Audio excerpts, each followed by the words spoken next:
When the three male leads' parents came to the orphanage to adopt a child, I could see the comments floating by. This is where the story begins. The female lead is about to be taken home and get all lovey-dovey with the male leads. Emma is a natural troublemaker. She beats up everyone in the orphanage.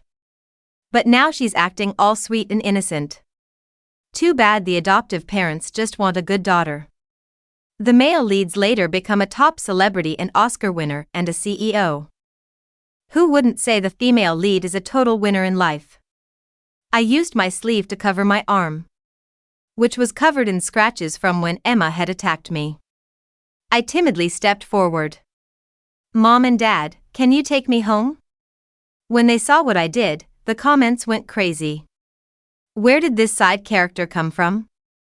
How is she stealing the spotlight? Isn't she the little mute who always gets bullied by the female lead? She can actually talk. Look closer. She's actually pretty pitiful.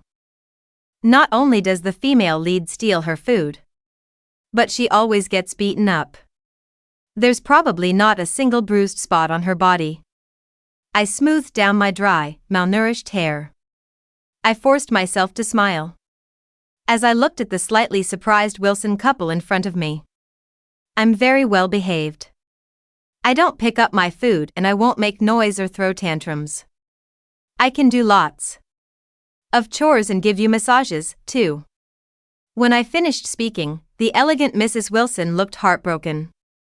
She crouched down to my eye level. A faint scent of gardenias surrounded me. "Sweet child, what's your name?" she asked gently, looking into those loving eyes. I suddenly missed having a mom. Tears began welling up uncontrollably. I choked out, "Lily. My name is Lily Chen."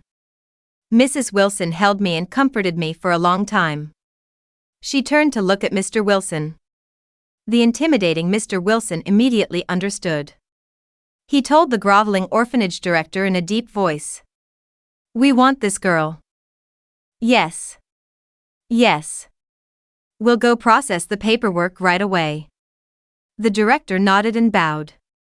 Just then, a trembling voice came from behind me. "Wait." Everyone turned around.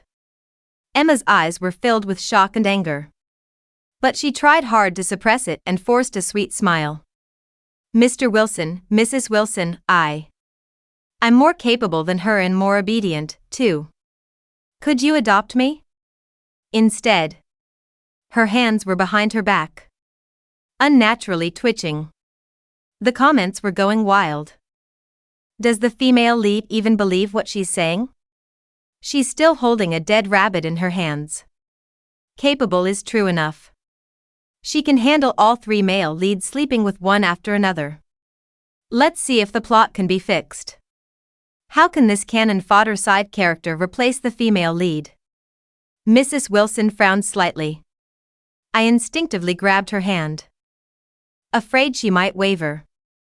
She squeezed my hand back and said gently to Emma, "We're adopting a daughter because we plan to treasure her like a precious gem. Since we've already decided to adopt Lily, I want to give her complete love. We won't be taking any other girls home. You're so beautiful. You can wait patiently for other families." After saying this, she took my hand and walked outside. I turned my head to look at Emma, who stood frozen in place. She stared at me intently, her eyes cold and menacing. That evening at the Wilson family mansion, Mrs. Wilson had the housekeeper prepare a table full of food. I also met the three male leads the comments had mentioned.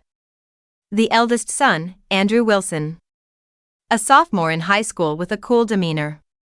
He only glanced at me briefly when I entered, then continued reading his geography magazine, as if everything around him had nothing to do with him. Big brother is still so aloof, but later he's the most protective of his wife. This hurts. This should have been the female lead's first meeting with him.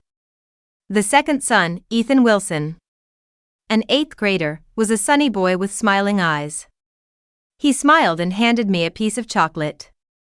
Nice to meet you, little sister Angel. Ethan, the perfect warm guy. The youngest son. Nathan Wilson was the same age as me. A fifth grader. He crossed his arms and looked me up and down. I snorted rudely. Where did this little bean sprout come from? Has the movie star always been this sharp-tongued since childhood? I lowered my head and instinctively shrank back, pressing close to Mrs. Wilson. Mrs. Wilson put her arm around my shoulders and said gently, "Don't be afraid. This is your home now."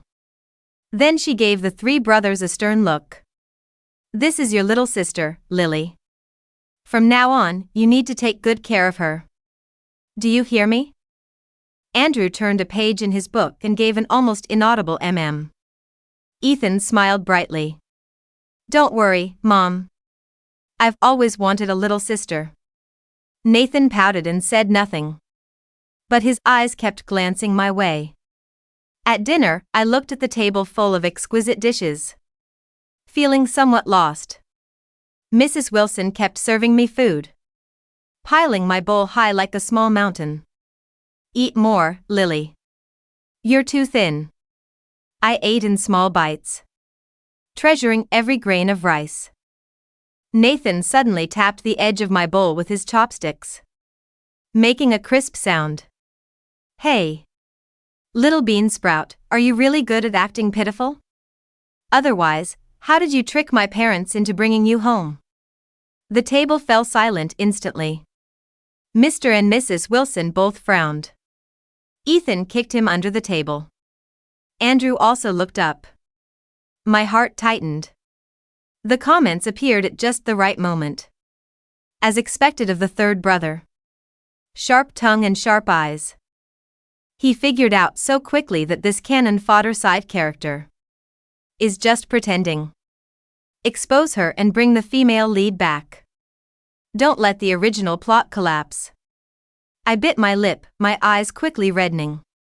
But I stubbornly didn't let the tears fall. I gently rolled up one sleeve. I revealed the scab over, but still grew some scratches and bruises on my arm. "I'm not pretending." My voice was choked with tears. Small and agreed. "I just don't want to always be hungry. And I don't want my blanket to be wet when I sleep." Mrs. Wilson gasped and gently held my wrist. Mr. Wilson's face darkened. The look he gave Nathan was full of warning. Andrew, who had been silent, put down his chopsticks. His voice was flat but carried weight. "Nathan Wilson, apologize." Nathan stared at my arm, stunned. A flash of panic and guilt crossed his face. But he still stubbornly said, "How was I supposed to know?" "Apologize." Andrew repeated his tone, breaking no argument. Nathan pursed his lips and reluctantly mumbled, "Sorry." That night, Mrs. Wilson Mom slept with me. Her pleasant scent enveloped me as she gently patted my back. "Lily, once we finish the enrollment paperwork, you'll go to school with Nathan. Is that okay?" I nodded obediently, yes. "Thank you, Mom. This is what it feels like to be loved by family. I'm so happy." Mom was moved and pulled me into her arms. The comments floated by again. Acting all proud after stealing someone else's nest. Mrs. Wilson's gentleness is for the identity of daughter. Would she still want you if she knew how scheming you are? I buried my face in the fragrant pillow. I blocked out those harsh words. Doesn't matter, I told myself. No matter what, I will do everything I can to stay in this family. The next morning, I got up early. I made my bed and tiptoed downstairs. The housekeeper was busy in the kitchen, and I quietly asked to learn how to make breakfast. I want to make it for Mom and Dad in the future. Before the housekeeper could answer, the comments got anxious. Here we go. The pleasing and sweet talking routine. Female lead Emma would never stoop to such tactics. She relies on her personal charm. Really knows how to work it. making her Emma look like she can't do housework. Just then, Andrew, returning from his morning jog, stopped at the kitchen doorway. His cool gaze fell on me. I timidly lowered my head. He said nothing and went upstairs. But at breakfast, he pushed his untouched glass of warm milk in front of me. The comments were confused. "Big brother, wake up. This is an imposter. This glass of milk should have been for the female lead. After she came home soaked from the rain." Big brother's seemingly cold but actually caring beginning. "It's over. It's over. The plot line is really going off track." I lowered my eyes and said softly, "Thank you, big brother." Mom's face showed a pleased smile as she gently urged Lily, "Drink up quickly. You're still growing." I held the glass and drank in small sips. The warm liquid slid down my throat, carrying the unique richness of dairy. It was a reassuring taste I had never experienced in the orphanage. Nathan snorted beside me and muttered, "Sup, Nathan Wilson." Mom gave him a warning look. He made a face indifferently and buried his head in his food. A few days later, the enrollment paperwork was completed. Nathan and I were in the same grade but different classes. On the first day of school, Mom prepared matching new backpacks and supplies for us. Nathan glanced at his with disdain, grabbed it and ran off. First, the Wilson family car stopped some distance from the school gate. This was Mom's idea. She didn't want us to be too conspicuous. I got out of the car with my backpack, and Nathan was already nowhere to be seen. Comments came again. "The little young master doesn't want to walk with the imposter." Normal in the original plot. This is when the female lead conquered the sharp-tongued little brother with her personal charm. This fake doesn't have the skills. I took a deep breath, gripped my backpack straps tightly, and walked toward the school gate alone. After school, it started drizzling. I didn't have an umbrella, and stood under the eaves of the school building, waiting for the rain to stop. Students were picked up in small groups, and it gradually became quiet around me. "Hey, bean sprout." A familiar voice tinged with impatience came from behind me. I turned around. Nathan had his backpack slung over one shoulder and was holding a black umbrella, frowning as he looked at me. Mom called and said it was raining. She told me to check if you didn't bring an umbrella. He looked away, his tone stiff. "Let's go. The car is still waiting over there." The comments paused briefly. Then a few floated by. "Sandra, has the movie star always been this awkward since childhood? Why is it kind of cute?" My heart stirred slightly and I said softly, "Thank you." He didn't respond. Opened the umbrella and strode forward. But he deliberately slowed his pace so I could keep up. The umbrella wasn't big and half his shoulder was exposed, getting somewhat wet in the car. He looked out the window the whole way and didn't talk to me. But when we got out, he moved quickly. He got out first, then held the umbrella and waited for me outside the car door. Mom came out to greet us, and when she saw us standing together, her face lit up with a smile. "Nathan is so good taking care of his little sister." Nathan turned his head away and scuffed dismissively, but his ears slowly turned red. Life at the Wilson household settled into a rhythm that felt fragile, like a soap bubble waiting to burst.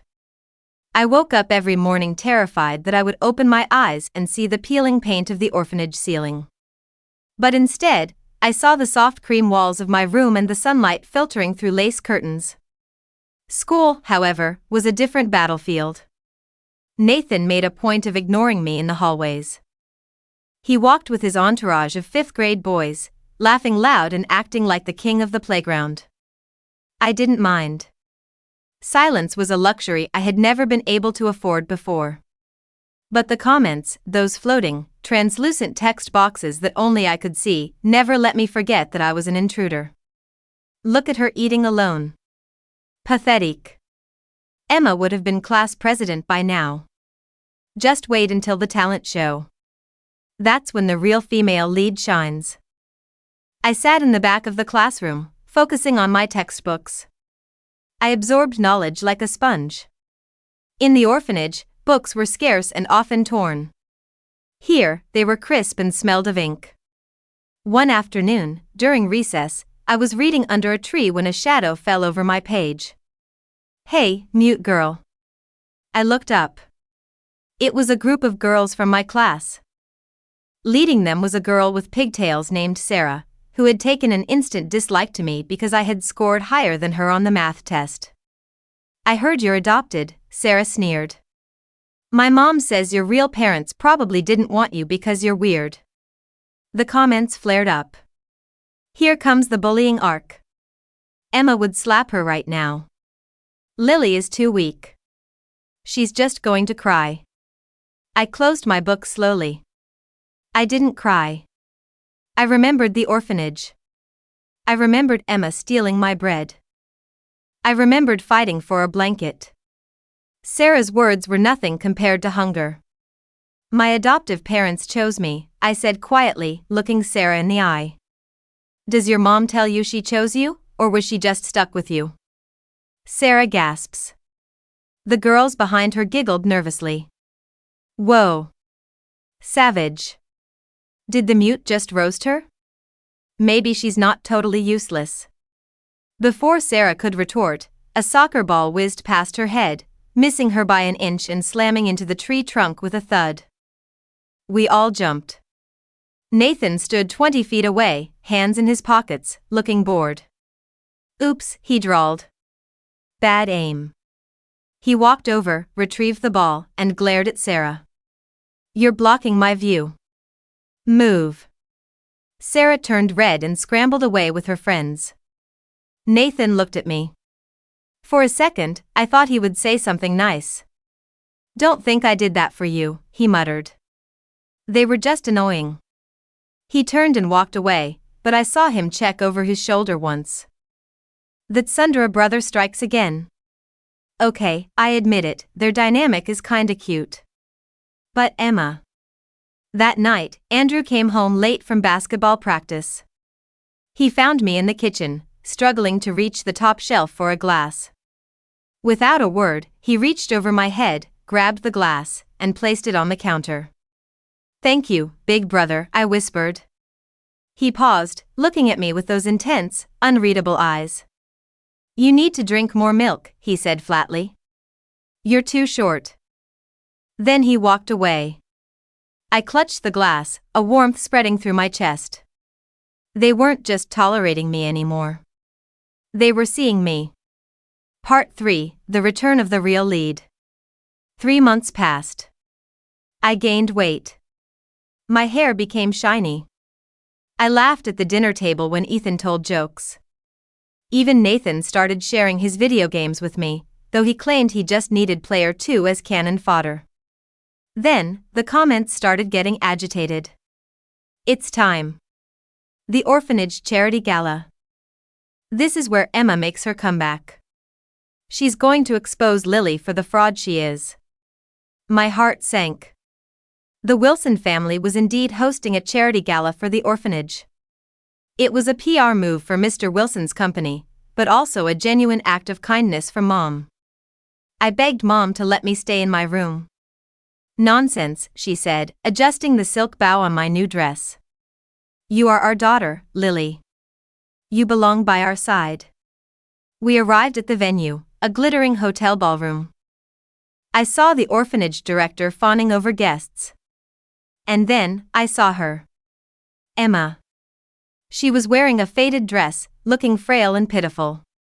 She stood near the entrance, holding a tray of hors d'oeuvres as a volunteer. When she saw the Wilsons, her eyes lit up with a calculated spark. She rushed over, dropping the tray with a loud crash. Oh no, she cried, tears instantly welling up. I'm so clumsy. I'm so sorry. Heads turned. The spotlight was hers. She looked up at Mrs. Wilson with wide, trembling eyes. Mrs. Wilson? Do you remember me? I missed you so much. The comments exploded. Here we go. The acting queen. Look at that tear control. Oscar worthy. Lily is shaking. She knows she's done for. I was shaking. Not from fear, but from memories of her pinching me when the caretakers weren't looking. Mrs. Wilson looked compassionate. Oh, dear. Are you hurt? I'm fine, Emma sobbed bravely. I see Lily is doing so well. I'm so happy for her. Even though I'm still. She trailed off, letting the implication hang in the air. Nathan stepped forward. Even though what? Emma looked at him, her eyes widening. Nothing. I shouldn't say. Lily told me not to tell anyone about how she tricked you. The room went silent. Tricked us?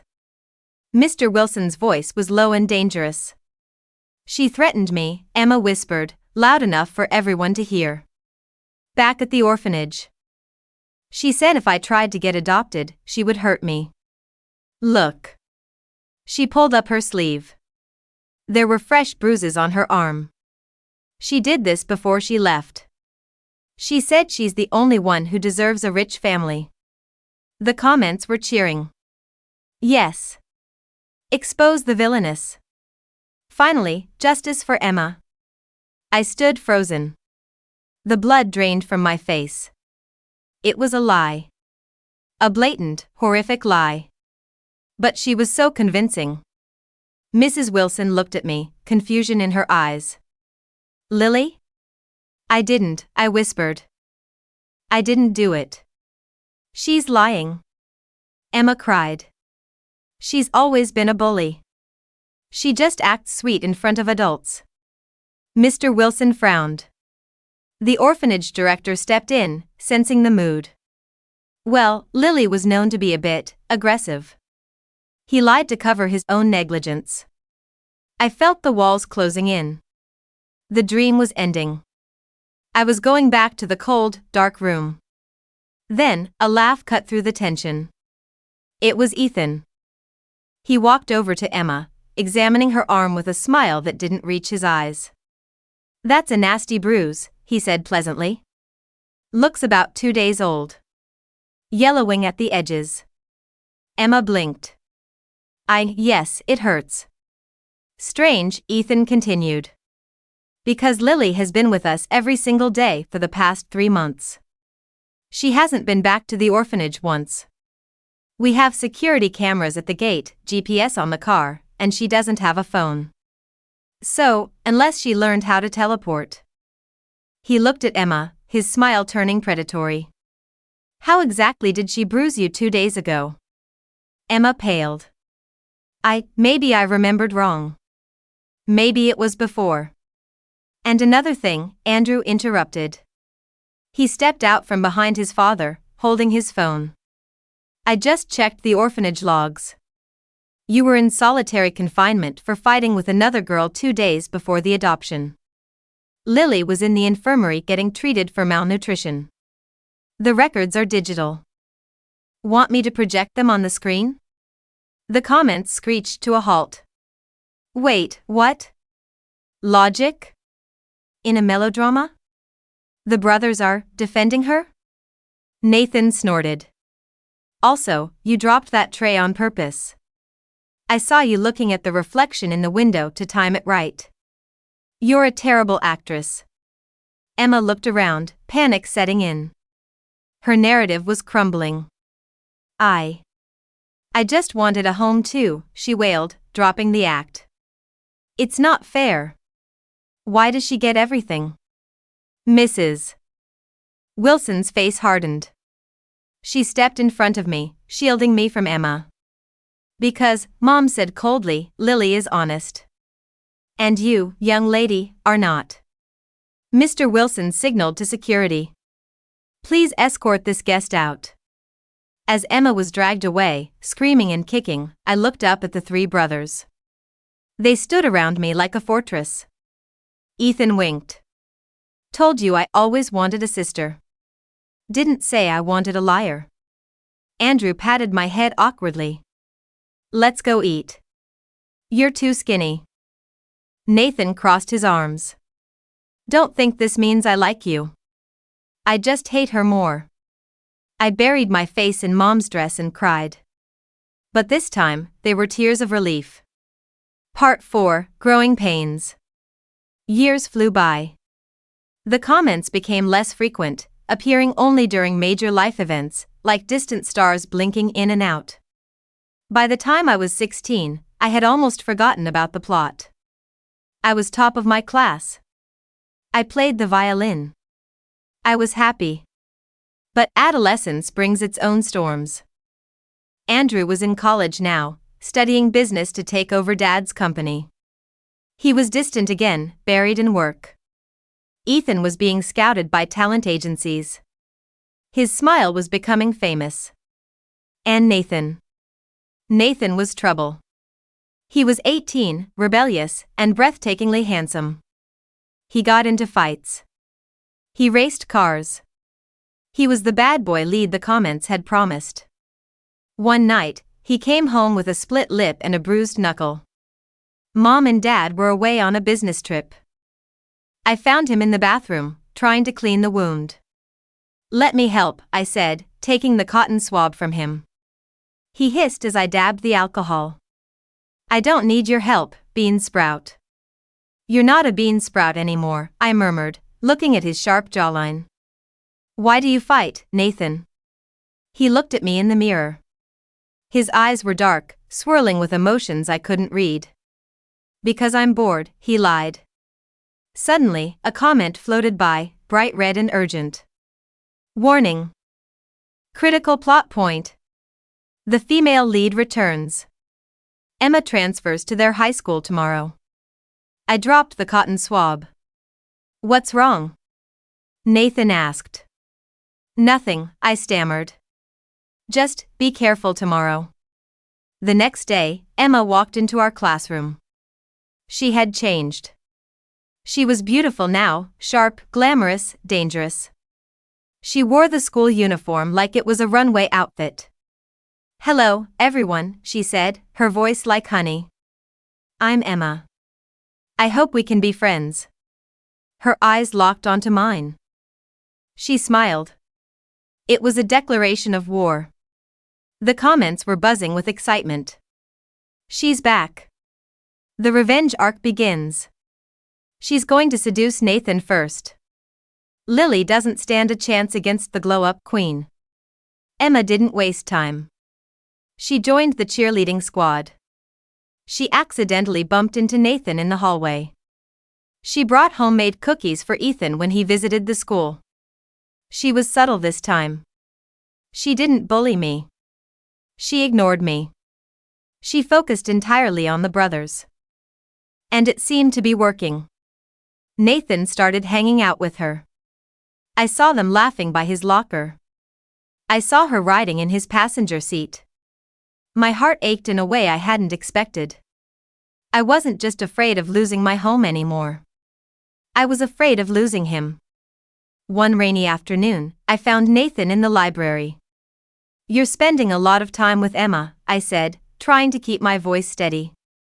He didn't look up from his comic book. She's interesting. She's not boring like you.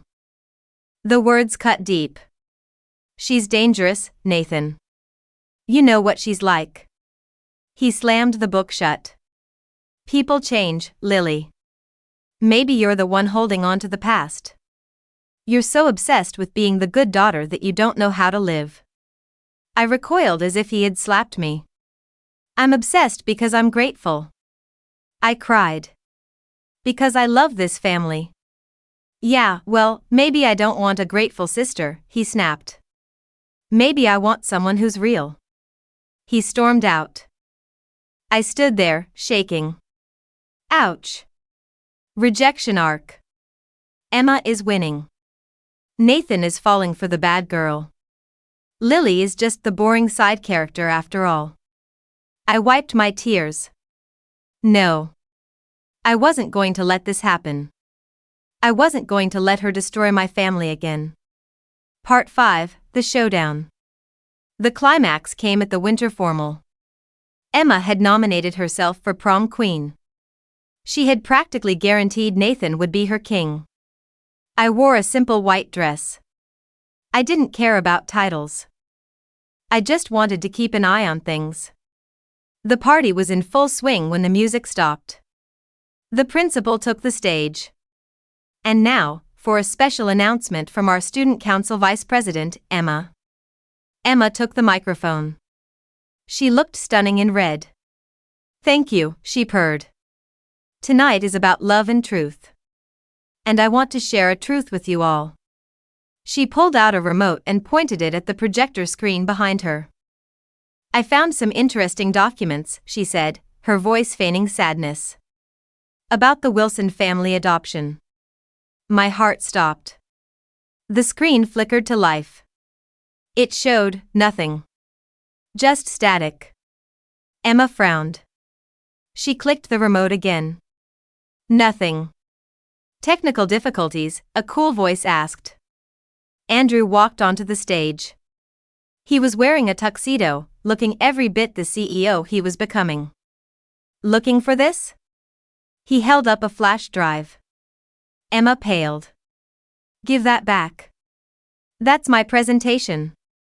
"Your presentation," Andrew said into his own mic, "was a fabricated collection of emails you forged to make it look like Dad bribed the orphanage director to hide Lily's criminal record. The crowd gasped. "How did you know?" Emma whispered. "Because," Ethan's voice rang out from the crowd. He was leaning against a pillar, looking effortlessly cool. "You tried to sell the story to a tabloid first. Bad move. My agent knows every editor in town." Nathan stepped out from behind the curtain on stage. He walked up to Emma. "And you tried to get me to plant it in Dad's office," Nathan said, his voice cold. "You thought because I played the rebel, I'd betray my own family?" Emma stepped back, trembling. "Nathan. I did it for us. You said you liked me." Nathan laughed. It was a harsh sound. "I hung out with you to see what you were planning. I played along. You called Lily boring? She's 10 times the person you'll ever be." He turned to look at me in the crowd. His eyes softened. "She's not just my sister," Nathan said to the silent room. "She's my best friend." The comments were going berserk. Plot twist. The brothers were working together? Emma got played. Nathan is the MVP. Emma screamed in frustration and ran off the stage. This time, there was no sympathy. Only laughter. Nathan jumped off the stage and walked toward me. The crowd parted. He stopped in front of me. "Sorry about what I said in the library. I had to make it look convincing." I punched him in the arm. Hard. "Ow," he grinned. "I deserved that." "You idiot," I cried, laughing through my tears. "You scared me." "I know," he said softly. "May I have this dance, Bean Sprout?" We danced under the disco ball. For the first time, I didn't see any comments floating in the air. The story wasn't about the female lead or the male leads anymore. It was just about us. Part 6, The Epilogue. 10 years later. I stood on the balcony of the Wilson mansion, looking out at the garden where Mom was playing with her grandchildren, Andrew's twins. Andrew was indeed a CEO now, terrifyingly competent and protective of his wife. Ethan had just won his first Oscar. He gave a speech thanking his little sister Angel for keeping him grounded. And Nathan. Hey. Strong arms wrapped around my waist from behind. I leaned back into his chest. Nathan wasn't a rebel anymore. He was an architect, building homes for people who needed them. What are you thinking about? He asked, resting his chin on my shoulder. Just how lucky I am, I said. We're the lucky ones, he murmured. You saved us, Lily. You made us a family. I looked up at the sky. The comments were gone forever. The script had been rewritten, the tropes shattered. I wasn't a side character. I wasn't a cannon fodder. I was Lily Wilson. And I was the winner in life. I love you, I whispered. I love you too, Nathan said, kissing my cheek. Below us, the gardenias were blooming, their scent sweet and everlasting. The end.